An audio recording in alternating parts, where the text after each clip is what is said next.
అందుకే నేను చెప్పిన నేను లేను, శాంతి భద్రతలు వస్తానే చూసి శాంతి భద్రతలను సరిదిద్దండి అని చెప్పిన. మా కార్యకర్తలు ఎవరి జోలికి పోరు, కానీ ఎవరన్నా మా జోలికి వచ్చి మా మంచితనాన్ని చేతగాని తనం అనుకుంటే చింతపండు అవుతుందని నేను చెప్పదలుచుకున్నా. మా మహేష్ గౌడ్ గారు కొంచెం సౌమ్యుడు అయి ఉండొచ్చు, కాకపోతే వెనకాల నేనున్న ఆ సంగతి మరవద్దు.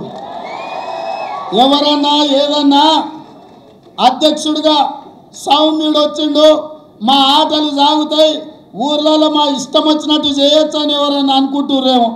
నేను వెనకాలనే ఉన్న బిడ్డ, ఎవరన్నా మా కార్యకర్తల జోలికి వస్తే ఒక్కడొక్కడికి ఉంటుందని నేను చెప్తున్నా. మహేష్ గౌడ్ గారు, నా విజ్ఞప్తి ఒక్కటే, ఒక్క పని నాకు పెండింగ్ ఉండిపోయింది. కార్యకర్తల ఎన్నికలు నేను చేయాల్సిన బాధ్యత ఈ లోపల మీకు వచ్చింది, అది మీ అదృష్టం.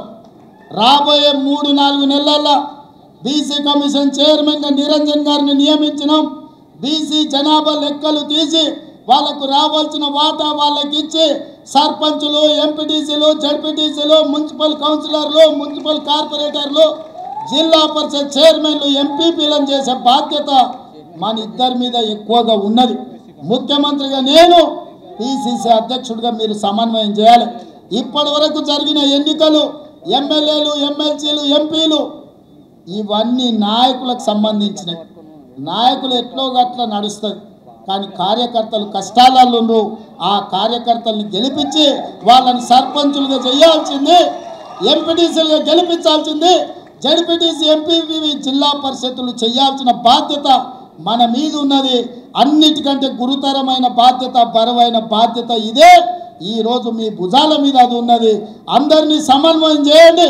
గ్రామ గ్రామాల కార్యకర్తలు జెండా మోచినోళ్లను అవసరమైతే ఊపిరైన వదిలిండ్రు, కానీ జెండాను వదలలేదు.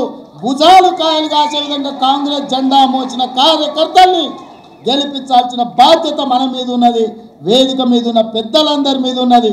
మీ ఎన్నికలకు, మా ఎన్నికల కంటే ఎక్కువ కష్టపడతా నేను. మహేష్ గౌడ్ గారు మిమ్మల్ని అందరినీ సమన్వయం చేస్తారు. మిమ్మల్ని గెలిపించుకున్నప్పుడే నిజమైన విజయం, మీరు గెలిచినప్పుడే నిజమైన కాంగ్రెస్ గెలిచినట్టు. మీ గెలుపు కోసం, స్థానిక సంస్థల ఎన్నికల కోసం వేదిక మీద ఉన్న నాయకులమందరం కూడా పునరంకితమవుదామని తెలియజేస్తూ మీ అందరి దగ్గర సెలవు తీసుకుంటున్న మిత్రులారా, జై కాంగ్రెస్. ఫామ్ హౌస్లో వండిన ఆయన గుండెలు ఎదరాలరా నాయన, అవునా? నేను ఇక ముఖ్యమంత్రి కొన్ని ప్రసంగాలు తగ్గించాల్సి వస్తుంది.